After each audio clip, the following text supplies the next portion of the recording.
Yo entiendo que ha habido irregularidades, por supuesto que sí.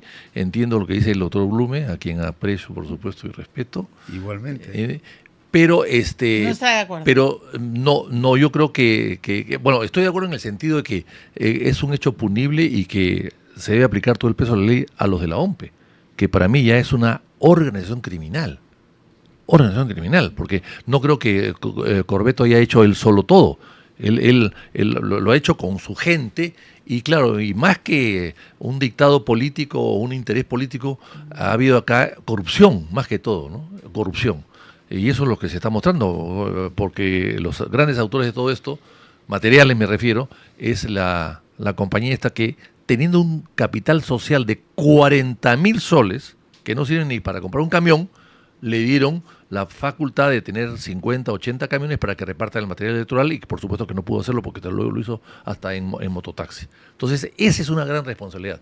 Pero de allí a decir de que ha habido 1 millón de personas o 1,5 millones, el señor Rayardo, a quien yo aprecio muchísimo, por supuesto, es un amigo muy querido, él dice, yo cumplo con su palabra. Pero ¿quién le ha pedido algo? El pueblo peruano no le pidió nada. Pero él dice que él es el alcalde de Lima y No, que pero tiene que ejercer la defensa de los limeños que no han podido votar. Él tiene que ejercer la defensa de la ciudad de Lima. Él es un gerente de Lima, ¿no?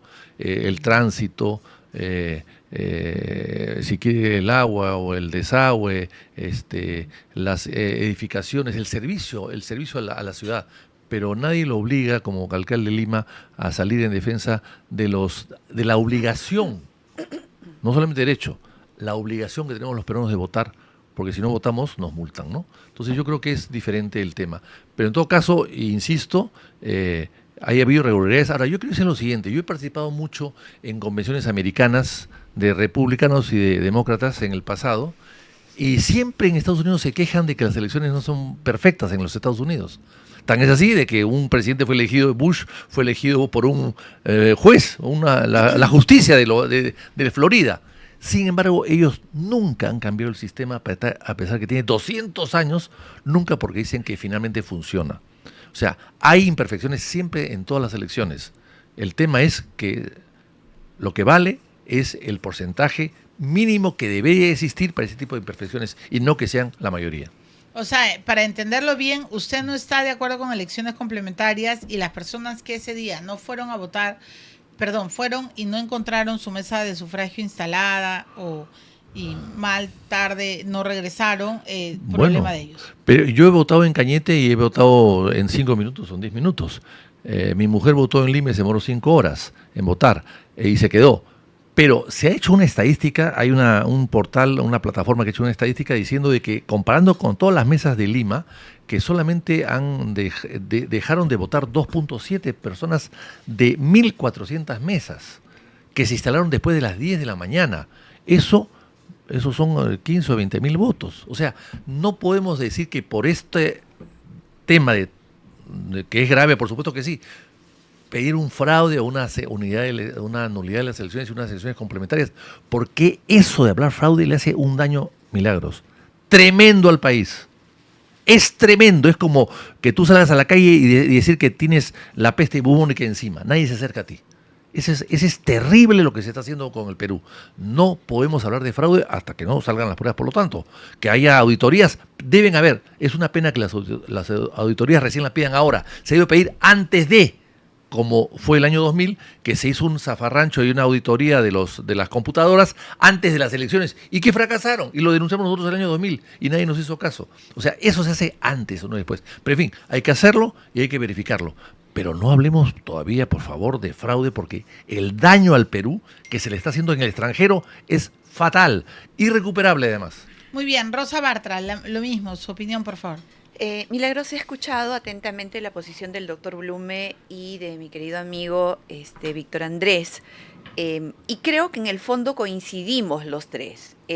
Hay graves irregularidades que han sido además expresamente reconocidas por el Jurado Nacional de Elecciones al emitir este acuerdo que estamos discutiendo.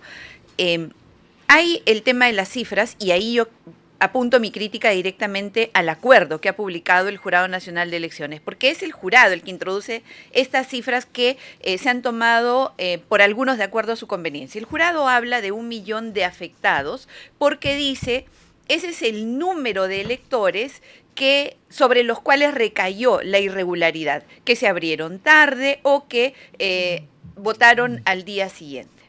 De ese millón de electores, que son los afectados potenciales, se fue resolviendo a lo largo del día porque todos fueron finalmente las mesas instalándose y en su totalidad se instalaron al día siguiente. Entonces instala un factor de corrección, 0.86 por cada hora de retraso en la instalación.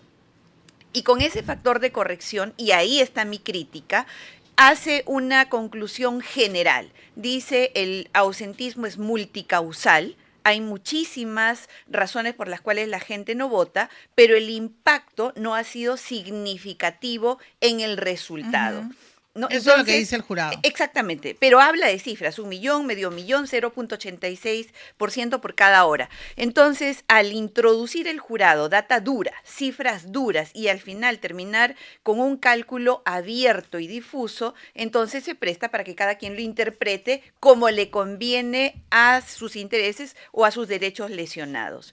En ese contexto, Milagros, creo que hay errores. Comparto plenamente lo que dice el doctor Blume con respecto al último párrafo del artículo 31 de la Constitución. Es nulo y punible cualquier acto que afecte el derecho al sufragio. Sin embargo, creo que el jurado no ha implementado el remedio, y que es lo que no he escuchado tampoco de mis amigos con los cuales comparto la mesa hoy. Ok, es nulo, es punible, pero ¿cuál es el remedio? El remedio que creo que el jurado debió haber implementado es una auditoría mesa por mesa, grupo por grupo, de tal manera que se pueda conocer con precisión y exactitud cuántos no votaron, y de ese porcentaje de personas que no votaron, cuánto realmente se aleja del promedio general en mesas espejo, misma jurisdicción, mismo nivel socioeconómico, de tal manera que podamos saber si efectivamente la apertura tardía impactó de manera significativa en el número de electores que pudo haber recibido un candidato, en este caso Rafael López Aliaga. Me parece totalmente justo su reclamo, porque el bastión electoral, su principal fuente de votos, ha sido precisamente el sector afectado con este retraso, pero el jurado debió, mediante una auditoría jurisdiccional abierta, transparente, con la presencia incluso de los personeros de los partidos políticos, para que puedan, en virtud a este reconteo, verificar si debe haber nulidad, qué es lo que prevé la Constitución y qué es lo que prevé la ley de estas mesas que fueron afectadas. No podemos resolver una infracción a la Constitución, una inconstitucionalidad con otra inconstitucionalidad, Milagros. Una elección complementaria no es posible. No es posible, además, porque no se nos han dado las razones y las pruebas que justifiquen lo que la ley exige para esto. Entonces, ¿cuál es el remedio? Porque se habla de un remedio en el sentido de, entonces, que voten todos aquellos que no votaron. Uh-huh. Sí, pues, pero también es el artículo 176 de la Constitución, que establece que el voto debe ser espontáneo, libre. Claro, y esta espontaneidad definitivamente está afectada. Obvio. Si les permites votar con los resultados conocidos. Incluso el Comercio ha hecho un informe hace unos días de cómo la elección que se dio el lunes benefició a Nieto, porque increíble. La gente ya iba pues con el escenario en la cabeza. Así es, el artículo 176, exige que las votaciones expresen la voluntad auténtica, libre y espontánea. ¿Cómo puede ser auténtica, libre y espontánea una elección con resultados conocidos y a punto de proclamarse? No es posible, Milagros. Entonces, no se resuelve un problema de inconstitucionalidad lesionando la Constitución. Ok, hay un superchat que dice que por favor invite a Mulder para que pelee con Vitocho. Impresionante, pero bueno. Yo quería un segundito, doctor, ahora le doy la palabra, pero cuando Vitocho pedía las cifras de dónde sale, el propio pleno del jurado ha reconocido que hubo 256 locales de votación que recibieron el material electoral con retraso, 3.605 mesas afectadas, corresponden a 1.071.111 electores, son 7 distritos con el 100% de sus mesas afectadas, y esta asociación estadística, además esto lo escribe también Renovación Popular, está comprobada entre hora de instalación y tasa de ausentismo. El propio Jurado Nacional de Elecciones ordenó suspender el famoso sistema STAE, que costó más de 41 millones de soles por fallas operativas, porque finalmente no se habían terminado de instalar. Por si acaso, para ver de dónde salen las cifras. Pero, doctor Blume, usted quería decir dónde está el remedio. Y me parece buena la pregunta de la doctora Bartra. O sea, finalmente, ¿dónde está la luz en este túnel? Pero quería precisar algunas cosas. Ok. Bueno, en primer lugar, respeto mucho la posición de mis Claro, lo respeto, pero los voy a golpear. Pero okay.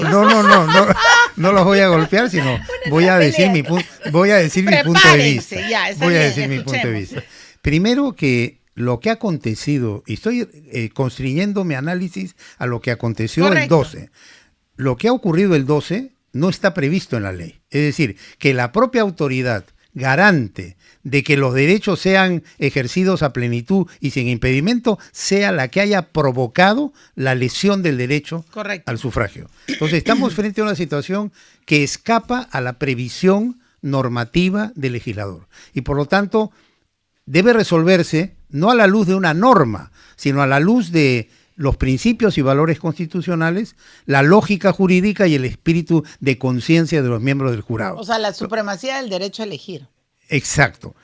Y la defensa de la verdad electoral, porque aquí más allá de un partido o de otro lo que queremos es la verdad electoral, no que el derecho al sufragio sea secuestrado por la propia autoridad y que al final no refleje lo que el elector ha expresado. Entonces, desde mi punto de vista, ¿cuál es la solución? El jurado ha debido, frente a esta situación atípica, habilitar la reapertura de esas mesas que se instalaron tarde para que los que fueron temprano, esperaron y no votaron, puedan ir a votar. El tema de la espontaneidad del voto, pues lamentablemente ya sería conociendo el resultado, pero cada persona pues no es un niño de pecho y cada persona sabe cómo vota, así el resultado esté yendo en tal o cual orientación. O sea, eso en el fondo no es tan importante. Lo más importante es que ese elector tenga la oportunidad de votar y no se obstaculice ni limite el ejercicio del voto. Y por otro lado, acá hay una situación que hay que tener en cuenta. No solamente se ha afectado el derecho del elector, se ha afectado el derecho de los partidos políticos y se ha afectado el derecho de los candidatos a diputados, a senadores y a Parlamento andino. Es decir, hay una afectación múltiple y cuando el jurado, como lo has leído y aparece del acuerdo del 23, dice expresamente, y hay una parte que no has repetido, pero que está expresamente, que dice, aquí se ha afectado a 541.000 ciudadanos. Esa es la verdad. Es decir, la autoridad electoral garante de los derechos políticos, consciente en que ha habido una afectación y no soluciona el problema. Lo ha podido hacer, ha podido señalar un día, un domingo, para que terminen de votar. Pero no lo ha hecho. Al no hacerlo, lamentablemente ha incurrido en responsabilidad. Y como dice Rosa, ha incurrido en una inconstitucionalidad adicional, en eso coincido con ella, pero ha incurrido en responsabilidad penal, porque conociendo y teniendo en sus manos una solución consciente, y por lo tanto para mí esto debe motivar un proceso a partir del Ministerio Público de acusación constitucional ante el Congreso de la República. No se puede consentir que quien jura respetar, cumplir y hacer cumplir la Constitución, quien es el guardián de la autenticidad y de la verdad electoral y del ejercicio de los derechos al sufragio, abdique. Y ahora no es una cuestión cuantitativa, decir, bueno, dejaron de votar tanto, el porcentaje es tal o cual. Basta que a un ciudadano le lesionen el derecho. Y una elección se gana por un voto inclusive. Entonces, cada voto de cada persona es vital en el Estado constitucional y esa persona tiene derecho y ese derecho no se puede desconocer olímpicamente pensando en estadísticas. Bueno, total, el nivel de afectación no fue tal o fue cual. No podemos minimizar el daño que se hace al propio sistema electoral, porque no nos olvidemos que los derechos políticos son derechos fundamentales del ser humano que hacen al núcleo del sistema constitucional. Muy y bien. estamos afectando ese núcleo por acción de la propia autoridad encargada de preservar esos derechos. Lo que está aconteciendo es gravísimo. Si no lo queremos ver, es problema de cada uno. Pero para mí, como constitucionalista, esto es realmente inaceptable. Y tiene que tomarse una medida, porque en el Perú no se pueden seguir manejando las elecciones en esta forma y después tener resultados que no responden a la voluntad popular.